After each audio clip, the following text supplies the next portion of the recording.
Hello everyone, in this video, I'll show you how to connect your Facebook pixel to your Shopify store. Start by logging into your Shopify dashboard. On the left side, click Apps, then go to the Shopify App Store. In the search bar, type Facebook and Instagram. Look for the official app made by Meta, then click to install it. Once the app is installed, click Get Started. Now connect your Facebook account. If you're already logged in, a pop-up will appear. Just click to confirm and give permission. If not, log into Facebook first. After that, you'll see a list of your business assets. These include your Facebook pages and ad accounts. Choose the Facebook page you'll use for running ads, then click Connect. Now, Facebook will ask about data sharing. Choose the maximum option for best results, then click Save. This helps you track more actions like purchases and add to carts.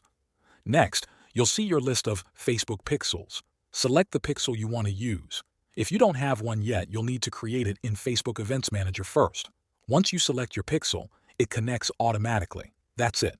Your Facebook pixel will be active on your Shopify store. It will start tracking data right away. Thanks for watching.